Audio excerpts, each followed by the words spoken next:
But getting back to like horse racing, even a lot of other good horses, it's just a whole demeanour. It's the way they do things. Calmness. They want to do things to, you know what, I'm here to do a job. I'm doing my work. So you're feeling it, how they exercise, how they're moving.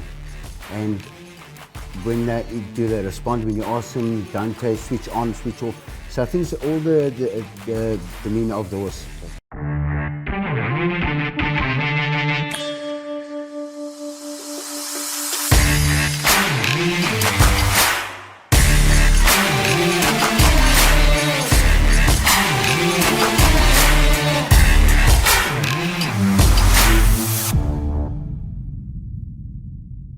I'm talking from an owner's perspective because I've just said to my bushy-haired friend over here, you want a good horse, you want a horse that'll win races, you go to Blue Sky Thoroughbreds. How much do they pay you for that? No, well, you know, what do you want me to say? The one horse has won 3 races in a row, the other one's won, and what do you want me to say? I mean, if you go to a good restaurant and you eat good food... Did you tip them?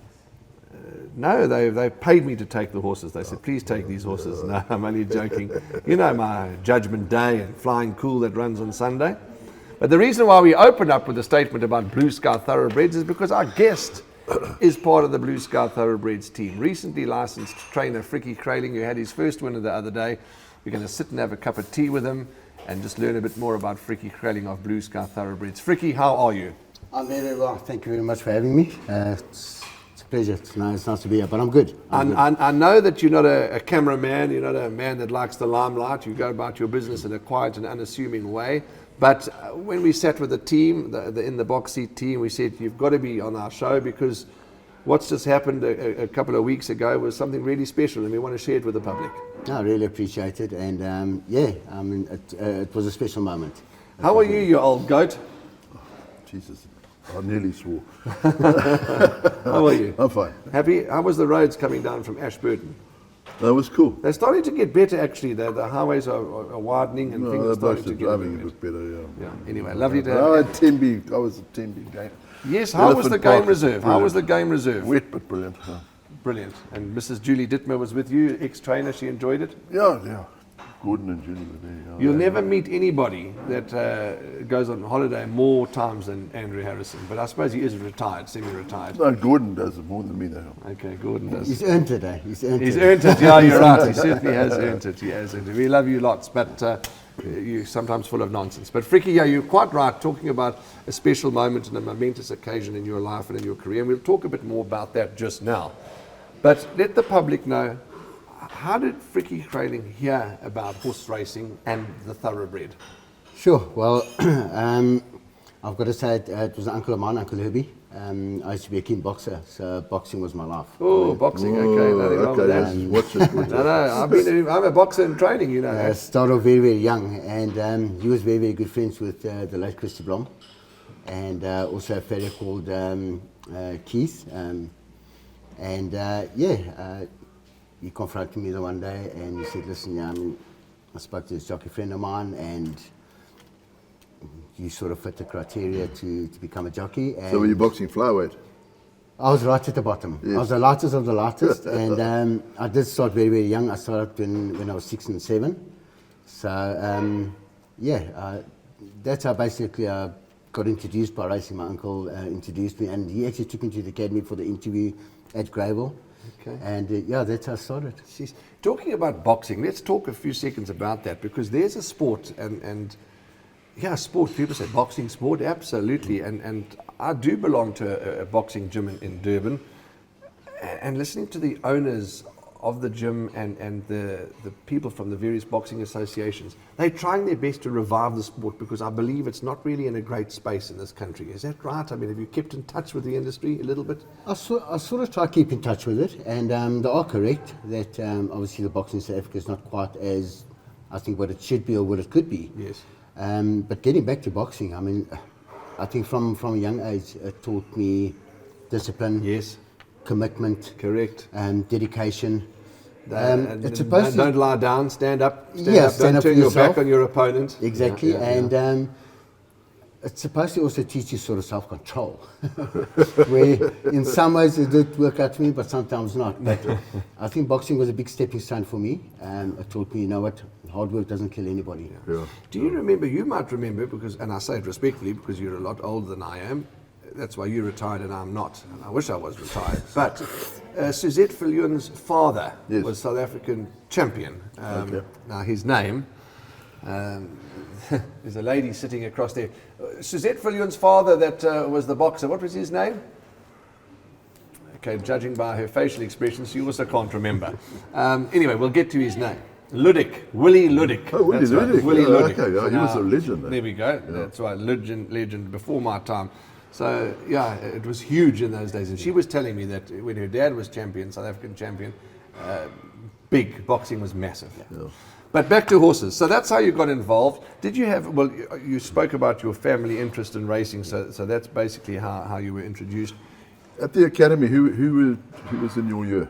My year was Francine O'D, Stephen Swanepoel, the late Jeff Carter, Jason Jago, Ellen Marie, Mr. Marie's son. Who else was there? Jason Coetzee, Mark Nisius. There's a few. The seniors, obviously, that was seniors above me was Anthony, and I mean, great, brilliant rider from the beginning. Johnny Gerudis, Washong was senior, Baron Buertes, I mean, he was in the academy as well. Sure.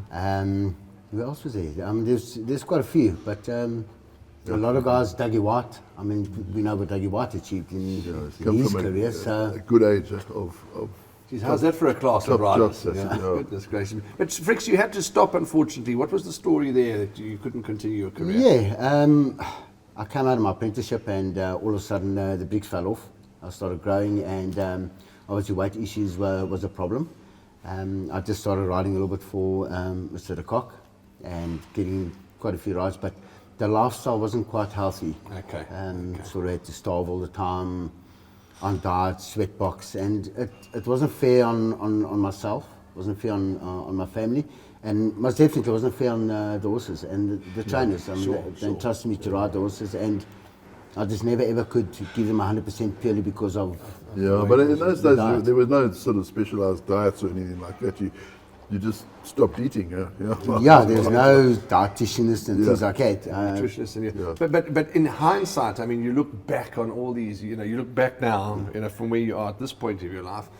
At the time you were obviously gutted and you wanted to be a jockey, but it was the right thing to do. It was the right thing to do in the sense for your health, for your family, and yeah, of course you still want to ride today, but it was the right thing to do. It was the right thing to do.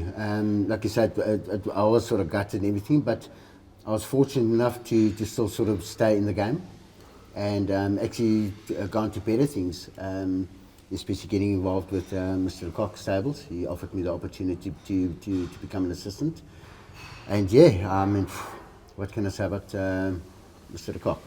But we're going to talk about Mr. de Kock in a moment, but why I raised that point is because there are jockeys, riders that unfortunately, for whatever reasons, things don't go their way. And a lot of them think, well, throw in the towel, give up on life and go off the wrong road. And there's others that say, well, this is not working for me, let's find an alternative. And I'm going to list you a couple.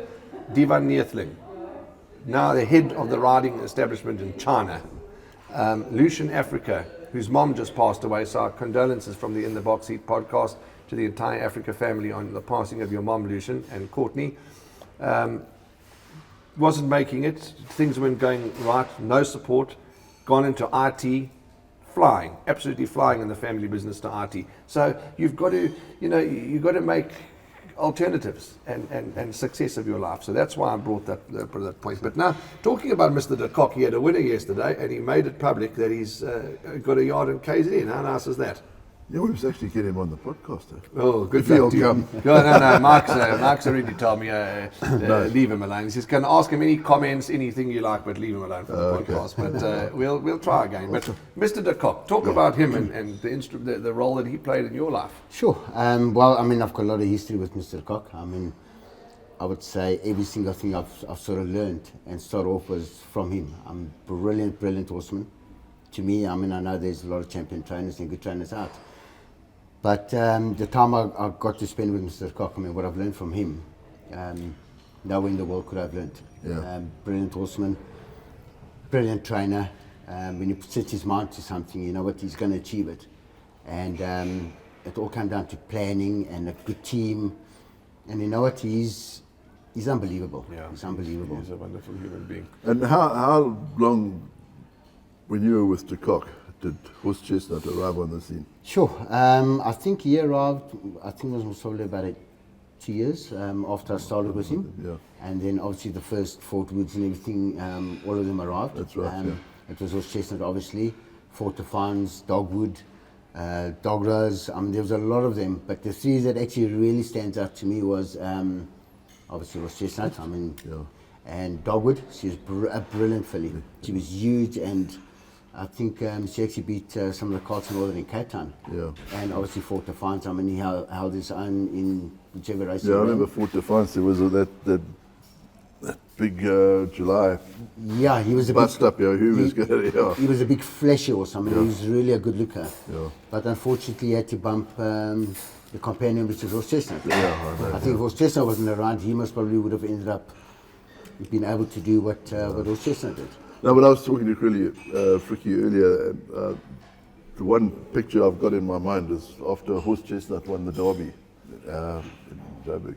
Everybody else was bloody cheering, the crowds were cheering, and Frikkie was leading Horse Chestnut around, oblivious to everything on the track. That horse, I mean, sure, you've mentioned some proper names, but at what stage did you guys realize, hang on, this is not a racehorse, this is a freak? I would say almost from the beginning. Okay. Almost from the beginning. I mean, obviously you get your youngsters going on the tracks, and Mr. Unsworth at the time was sort of training all the youngsters before they were coming to the yard. And if I'm not mistaken, correct me if I'm wrong, but I think Mr. Unsworth confronted Mr. Cock and said, listen, I mean, Let's get running. there's some serious horses here, and it's quite a bit of pressure. I think maybe they need to come in towards your side. And from day one, I mean, from the first time I ever sat on him, he went up to the track like he was an old soldier, short irons, went on the track, did what he had to, and you could already feel from going on the track, he was there to do one thing, and that was to win. Fricks, what do you talk about, do you there to feel? And funny enough, this morning I was chatting to a rider who exercised a horse that's running on the weekend, and the question that we asked is, how did it feel? What do you? When people talk about what did you feel? What are you feeling? Are you feeling smoothness? Are you feeling speed? What is it that you feel? Sure, it obviously depends on the type of horse, but getting back to like horses, even a lot of other good horses, it's just a whole demeanour. Okay. It's the way they do things. Calmness. Calmness. They want to do things to, you know what, I'm here to do a job, I'm doing my work. So you're feeling it, how they exercise, how they're moving. And when do they respond when you ask them, don't they switch on, switch off.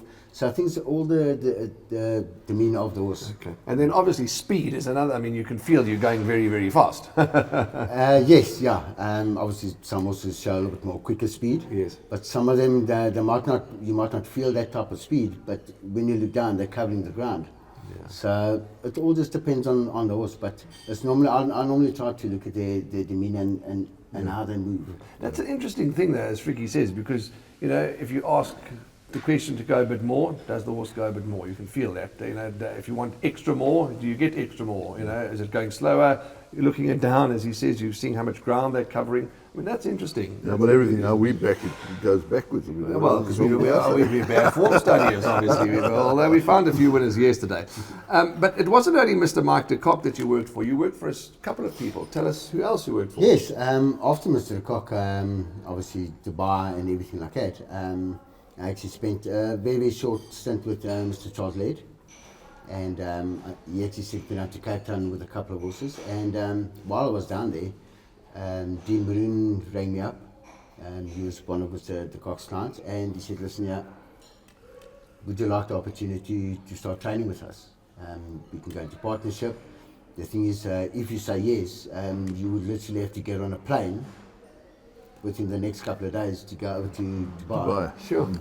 Because they had 3 horses with Mr. de Kock in Dubai that I had to go and take over and all that. And I rang up Mr. Laird, and a thorough gentleman of the racing, explained to him the situation, and he said to me, he says, you know what, you've got to be mad to turn up an opportunity like that. Yeah. He said, so, you know what, go for it. So, yeah, so after Mr. Laird, obviously I had a short training stint with Dean Balloon in partnership, and we were fairly successful. And obviously we parted our ways when he immigrated overseas. And the whole thing was, when I got back, I was actually going to start training on my own. And my whole thing was I wanted to start training in KwaZulu-Natal. And I rang up an old friend of mine, NJ Bielefeld, and just to sort of try and get a few numbers of a few trainers that are out for. I just wanted to do a bit of queries. And he said to me, no, he's now based in Cape Town and he's actually working for Glen Cotton. So I said, oh, well, nice and everything like that. And a couple of days later, Glenn actually rang me up and he said, oh, what are your plans? I explained to him what my plans are. And he said, well, listen, yeah, I mean, there's a possibility we want to open up a satellite yard in KwaZulu-Natal. Would you maybe consider it? I must admit, I quite didn't want to. I wanted to take the bull by the horns and say, you know what, I want to train on my own, just my name.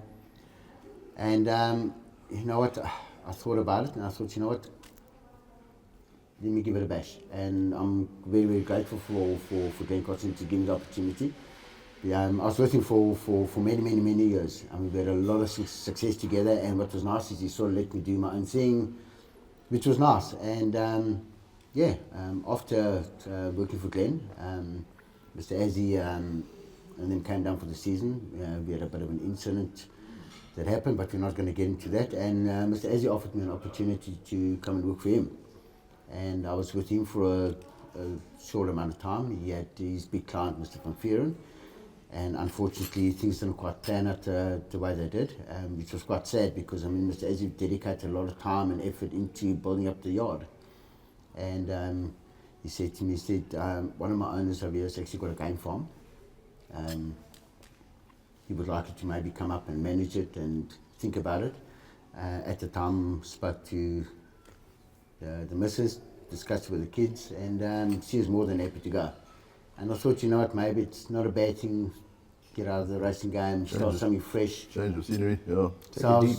Take a deep breath and see what's going to happen. Try a new adventure and see what goes on. And I was on the game farm for a bit, and I mean, sure, we had lion cubs, you name it. I mean, we worked with a lot of wild cats and everything like that.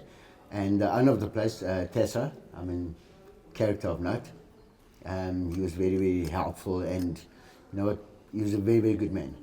And unfortunately, as much as I enjoyed it, my heart was still missing the horses. It's amazing. And I had to get back. It's absolutely amazing that you're quite right. And you know, another person who went from racing, and he's also been on our podcast, I'm not sure if you were here, and went into game farming, Willie was Peters. Willie Peters. And also he says, got to get back into racing. It's amazing once that bug bites, boy. But it was an experience, you know, as you say, it was an experience that you've got on Let's your get CV. back to Dubai. I mean, what horses did you have there? Okay.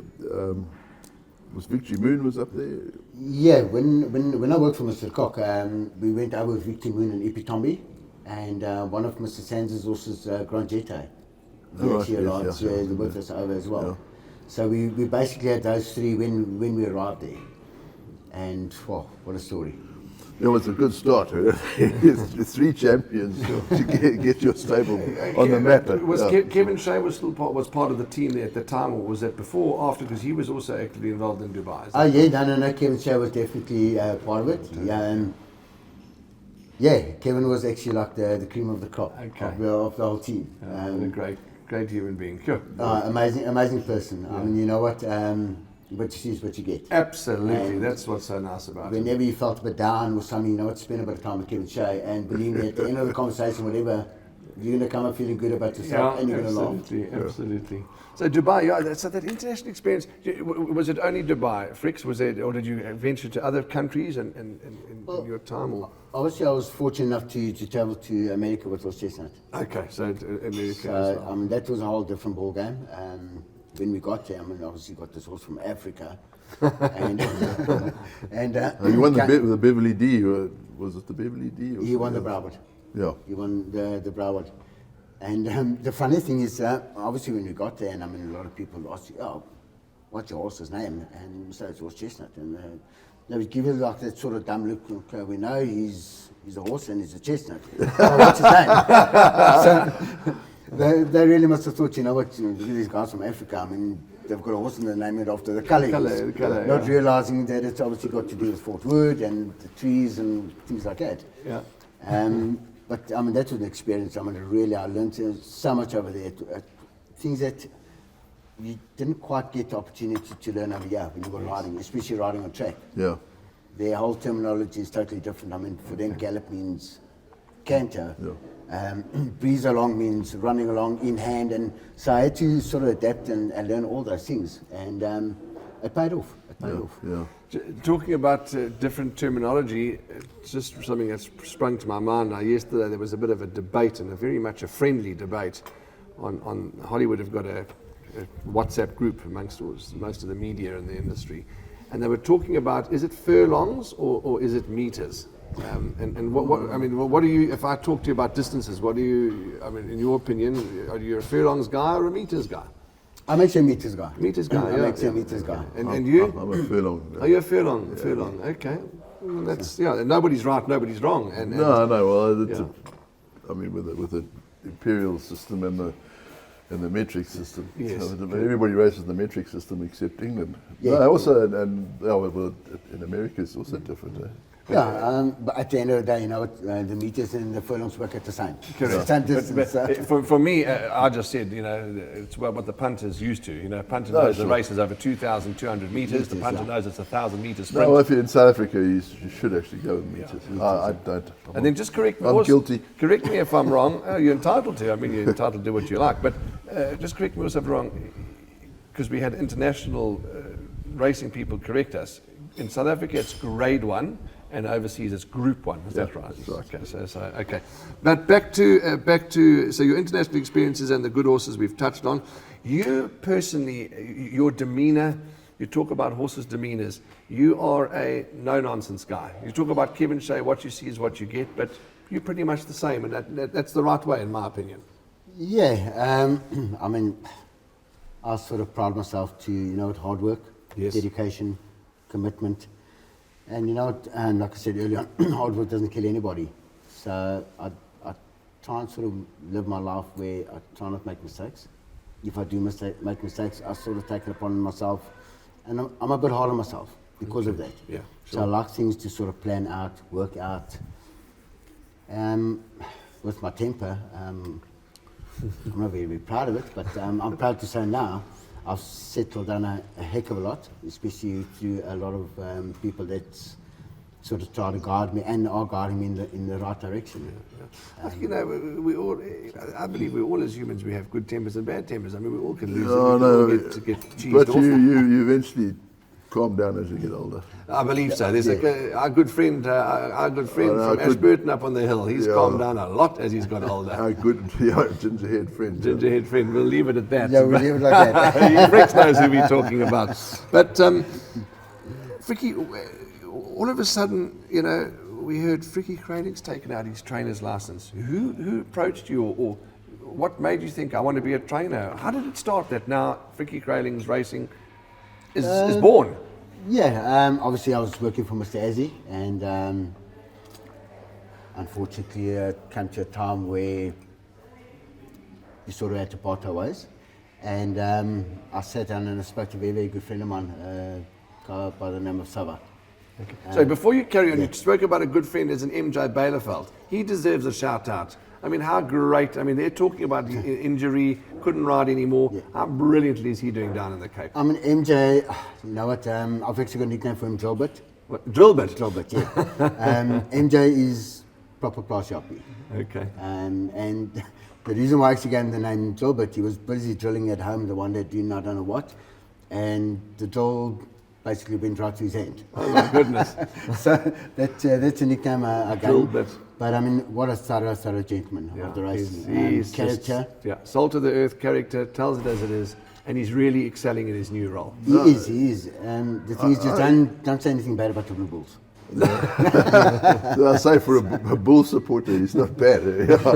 No, but he gives insight into horses which other presenters don't, because they don't know, they haven't been there. Well, you see, that's where the difference comes in, having presenters that have actually ridden in races, correct. Worked with a lot of good horses, bad horses, got to know the feel on the track and see things. Correct. So I think it's very important. The other person is obviously Johnny to do this. They're sort of coming from their background where, Yes. where they sort of know what to look for. Correct. And try and sort of guide the public in the right way. And I think it's quite important. And actually, you mentioned that, guys, because you said Johnny's in Joburg, ex-jockey, and with the assistance of Vicky Lorena, who's an ex-jockey. Port Elizabeth, of course, Nadine. And please get me wrong, we're talking about ex-jockeys as presenters. We've got... Yeah, well, you couldn't ride anyway. I couldn't ride elephants, but what I'm fat saying is that bastard, this yeah. country is blessed with very good horsemen and horsewomen in all departments. Yeah. But what I'm talking about, ex-jockeys. Cape Town now with MJ. KZN, we did have Kevin. I mean, he was great, and Kevin, for whatever reason, spending time with grandkids and family.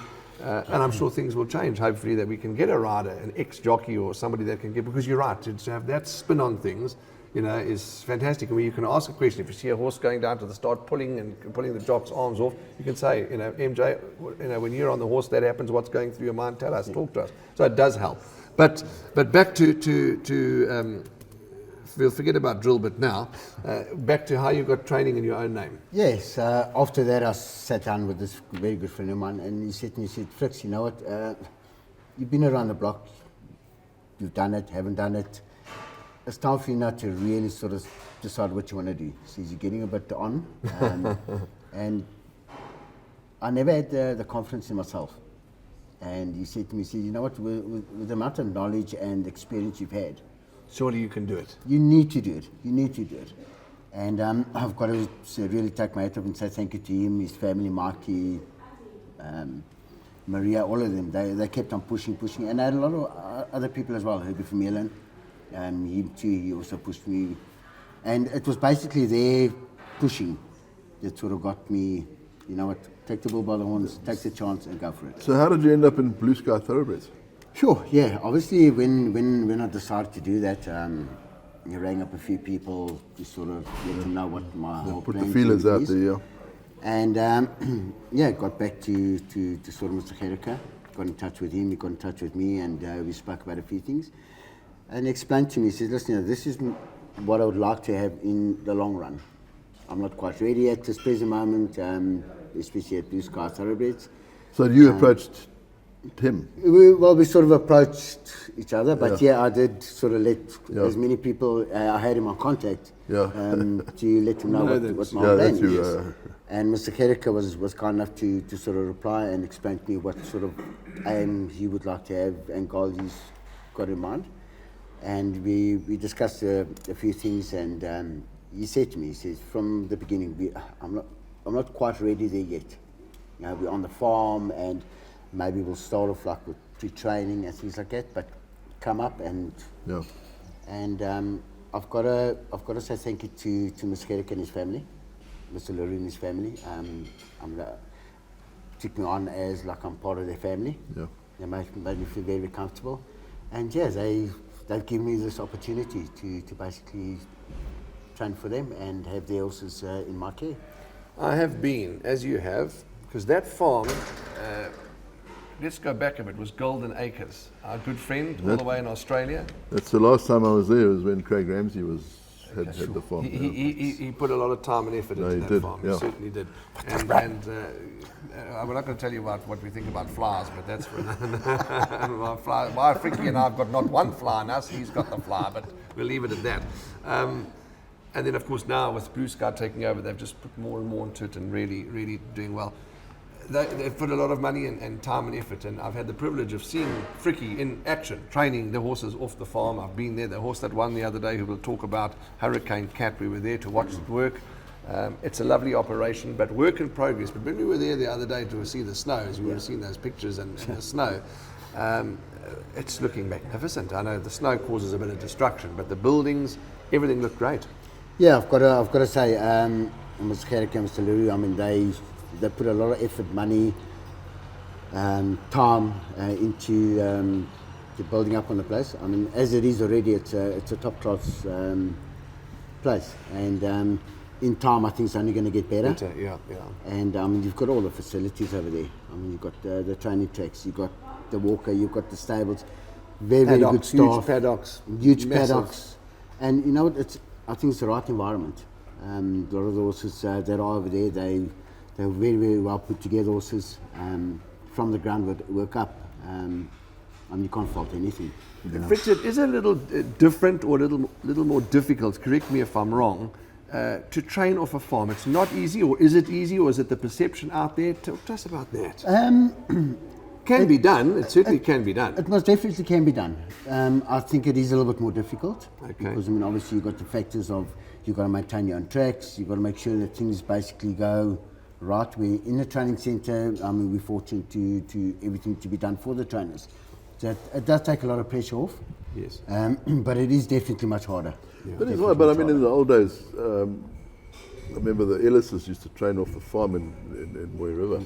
They used to put the horses on a train, come down here, and then you get horses like Mowgli, trained up there, come take a day on the train, and get off at the station here, and then come and win a race. So. As Frikkie says, yes, it is more difficult, but I mean, as you say, talking about those days, that it can be done. Jane Thomas trained many winners off a farm. Mike Pappas trained many winners off a farm. Doug Campbell, still to this day, trains many winners off a farm. The Blue Sky operation are starting to get that right. Adam Kethrow trained many winners off a farm with Gary Rich and Nick other Robb trainers. was there. Nick Robb, Duncan Howells off a farm. So it can certainly be done. But the point we're making is it's not as easy as having the luxurious training track at your fingertips. Yeah, that's the point we're making. Most definitely. You mentioned in your winner the other day, and we'll get to that just now, but such a lovely conversation. Your grooms, you touched on your grooms and Sibasiso. And why I want to mention Sibasiso is because he's a senior groom, he's been around a long time. Yeah, I think it's very, very important to have a good relationship with your staff. Something I sort of learned late, but rather late than never. I think it's very, very important to have a good relationship with your staff, that they get to sort of know how you like things to be done, and then also how they like things to be done. Yes. So you work together as a team. I think it's very, very important. And you've got to have trust. You've got to have trust in them. So once you have trust and faith in them, you know what, things work out much better. Well, you missed a good function the other day, Heritage Day, and hats off to GoldCircle and the Grooms Association of KZN. Maybe it's the Grooms Association of South Africa, I'm not sure, but I certainly know it's KZN.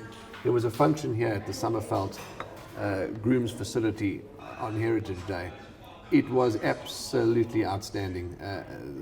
The dancing, the camaraderie, the mingling with everybody, trainers, owners, it was just a great function. So well done to them, well done to everybody concerned. Family, Frikkie, children, no children?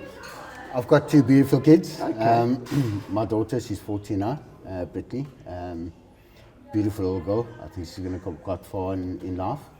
She's definitely got the looks, not from me, but so that might help her in the long run. And then my son, he's a soldier. Okay. I love him to bits. How old is he? He's 23 at the moment. Okay. He's 23. Okay. I don't know where he got his looks from and his build, because he makes me look like a midget. He's this big giant, big arms. But yeah, I've got two beautiful kids, which I love to bits. Oh, fantastic. Okay, are they based in KZN or are they Joburg? Where are they? They're both based in Joburg. My son actually came down now to come and visit me, together with my mom. Okay. So it's nice to sort of have family. And what was even more nice and special, my son and my mom was actually here when I had my first winner. Oh, excellent. So they were actually on the course, which made it so much more special. Yeah. Well, let's go to that, because I want to ask you about where you're based and how the operations work. But let's go to the jugular. Let's talk about the first winner, Hurricane Cat. You say quick action, rabbit-like action, sprinting action, and just not the biggest, as you said, but quick horse. Yeah, actually from the beginning, when I joined Mr. Herrick and them on Blue Sky, he actually took me around in the paddocks and showed me the horses that are around. And there was this little chestnut filly, and Mr. Herrick was like, no, this is my little special, little tiny little filly, and very, very well put together. And he said, the only thing with her is the size. And size sometimes matters, but you know, at the end of the day, they've got a heart. that's already half the battle won. Yeah. And you could see from the beginning, there was just something about her. She was willing to please you, and whatever she did it 10 times. So when we started off with her, from the beginning, like I say, she showed that she was willing to run with a little choppy action. She reminds a lot of, I call her Peanut. She actually reminds a lot of like a corn that you would put in a popcorn machine. Just keeps on popping and that's it. Yeah. So, as I said how many times now, that from the beginning she showed that. Now the poly was willing. would seem to suit her with that action. Yeah, we ran her a few times obviously at Scottsville, Scottsville, and she ran around a few times and shows a lot of speed, and just sort of found out the last little bit. And eventually I spoke to Mr. Gericke and them and said, just now, I think we need to really go to Gravel now, because maybe there's just that opportunity or chance that we can sort of dictate and sort of try to save a little bit. And her work on the track here is unbelievable. I really got to say, I've seen a lot of girls just working my time, and when she comes up this track, she's like lightning.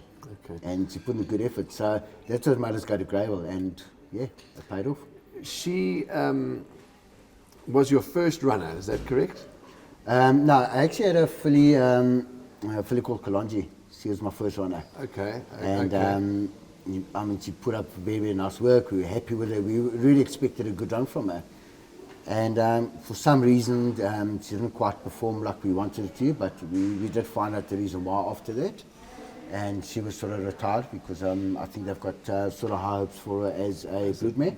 Okay. So that was the first runner we had. And Well, then, was Hurricane Cat then your first place? It ran second, just after my memory. It was your first place, your first check. Hurricane Cat was my second runner. Second runner. Second runner, but she was one that was my first place. Okay. Place. So, Daryl Daniels rode your winner, and we had him on the podcast, I think last week, was it? George, what's your name again? Chris? He was here last week, and what a joyous podcast that was. And he mentioned you, and that's what, it was just the timing. He mentioned you, your first winner, and we said, right, Daryl, followed by Frikkie, great human being, and a good rider and a good horseman. What I can say about Daryl, we go back and we've got a lot of history together. Exactly what he said.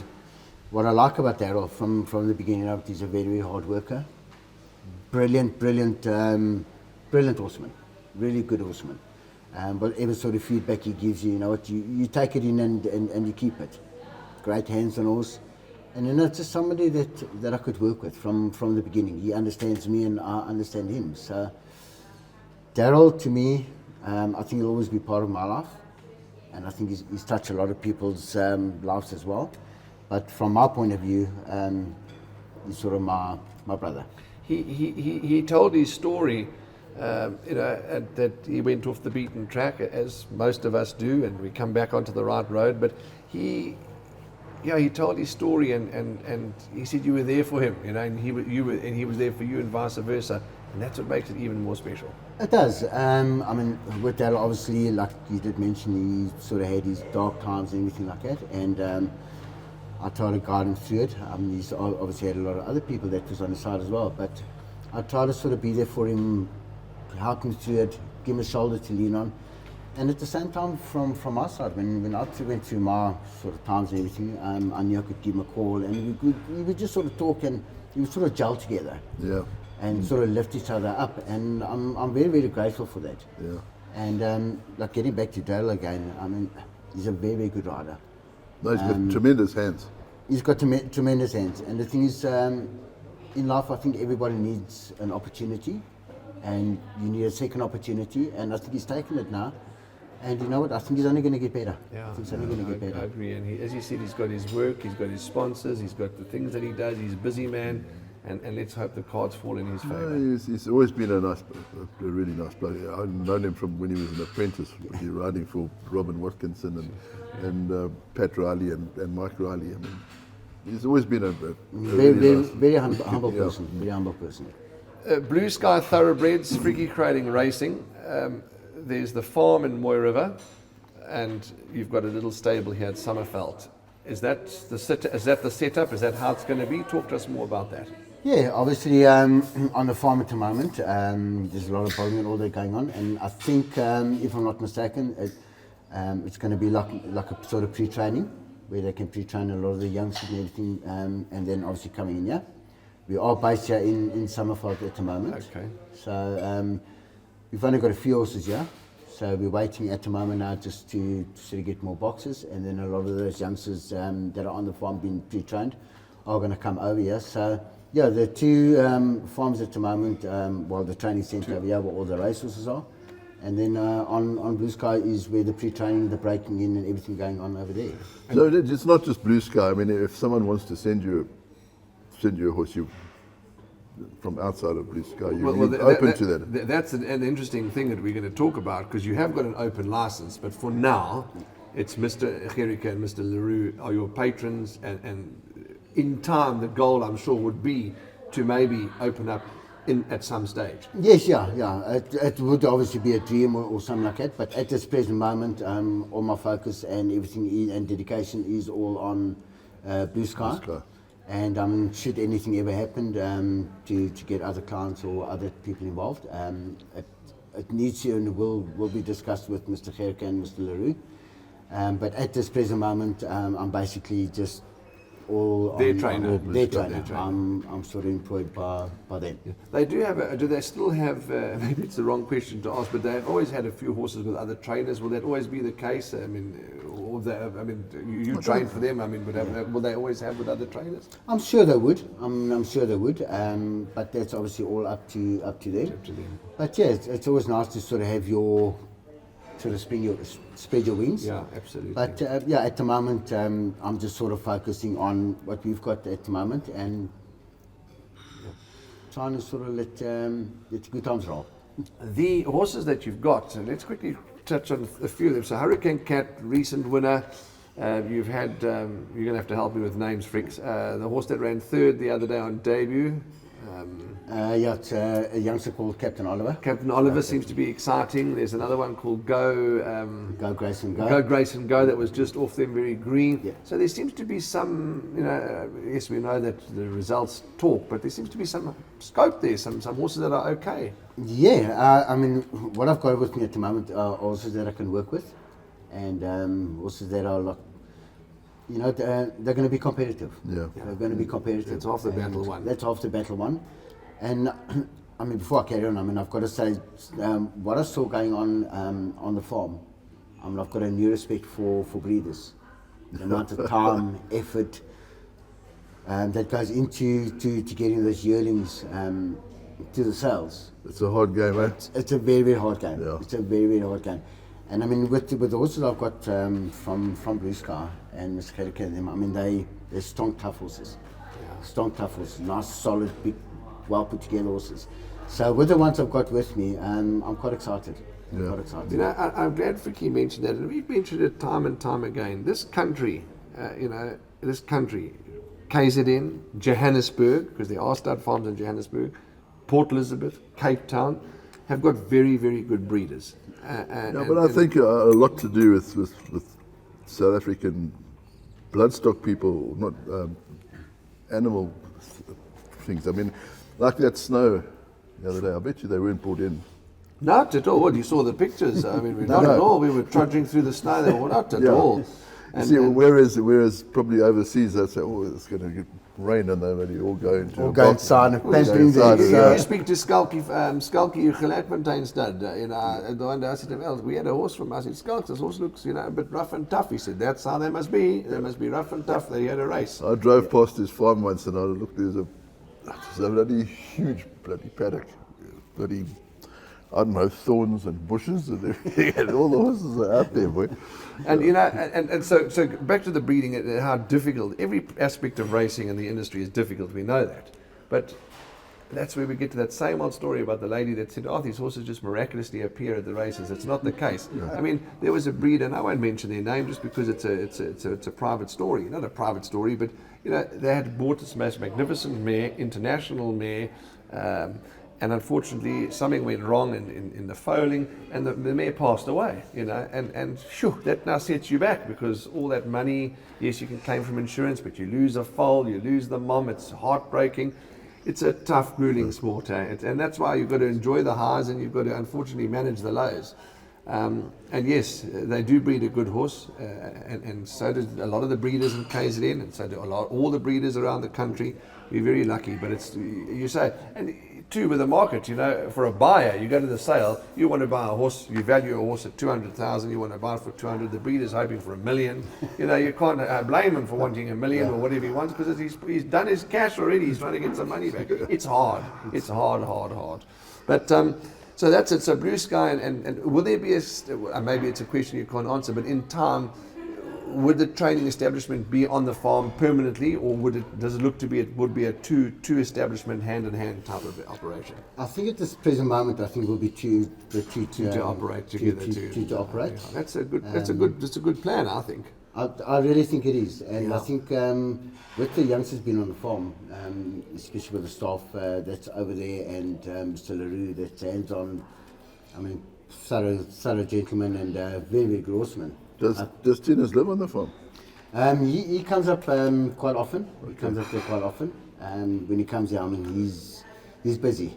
Yeah. He's busy. He lives in Umslanga. Yeah. We laughed over the weekend, and I believe they're expecting more snow this weekend. Can you believe it? We had snow last weekend, Monday, and then clear as everything, beautiful, and now I believe more snow. And if there's more snow, we're going up again. We're coming to fetch you, see? I don't want to see snow, man. No, you can play in the snow. I can throw you with the snowballs and things. I used to do that when I was 20, man. Just open up the freezer and take some out to make take a some ball out so in they've there. got to It's travel. exactly the same. But so I said to Bruce, Bruce, where's Tinus? It's ice cold, deep. He said, no, he's on the 14th floor of his apartment, and I'm slogger looking over the sea while we're all sweating our bottoms off here, by freezing our bottoms off. But yeah, so that's and it's nice because he's on the farm. He's in Durban, and I think Bruce is, he's based on the farm in Delia. Yeah, and it's just a wonderful setup. But Frikkie, sure. What a lovely story and informative, and to hear everything about you, and all that's really left is to wish you guys all the best, and yeah, obviously in the breeding side, I mean, they know that Mr. Gericke and Mr. LaRue do that, but I mean, if they had to tap on your experience for the point I'm making is, would you get involved a bit in the breeding, or do you get a bit in or you just purely the pre-training and racehorses? I would like to. I would really like to, okay. But it's something that's brand new to me. Okay. So, I would like to ask a few more questions and to get to know things, but at the moment, I'm just focusing on the racing. It could be a nice sort of relationship, as you say, because they could, and they are, tapping on you about how to train a horse, what does it take, what do you need, and then, you could reverse the role. You could tap onto them, how do you do the matings, why this stallion, what do you do about this mare? So it could be it could be anything, this relationship. Most definitely. And the thing is, I've always had this thing with, especially from the training point of view, I think a trainer should have a very good relationship with their clients. Yeah. I feel, I might be wrong and I might get sort of slated for it from other people, but I think the owners need to be involved. They need to be involved in just about every single decision that needs to be made for their horse's career. Owners put a lot of money into the game, buying horses, paying the keep. So why should an owner not be involved in when a horse should run, how it should run? So I think it's very important. I'm just trying to think of an example, and Frikkie is 1,000,000% right, whether we want to hear it or we don't want to hear it. I'm just trying to think of an example. I don't know. Let's maybe use this example. If you subscribed to a wildlife magazine, okay, you pay, I'm just using a silly example, you subscribe 5,000 Rand a month to a newspaper, a wildlife newspaper, and you get the newspaper delivered, you get the magazine delivered, you get emailed information, and you get told about the specials. That was what the subscription involved. You never received your newspaper. The magazine comes every now and again. Everyone else hears about the specials except you. Would you get the Would you get the I'd get the needle, because you're paying good money for a service. The $5,000 would go somewhere else. That's the point I'm making. So yes, it's hard. A trainer's life is difficult. It's hard. You've got so many people and things to worry about. But you're right. You're paying. You go and buy a lovely rump steak. You're paying top dollar. You want to take it home. You want to prepare it. You want to eat it. That's why you're doing it, because you have a racehorse, not because you hate horses. You want to hear about the horse. Yeah. You want to be involved. Not saying tell the trainer how to do his job. I'm saying get involved.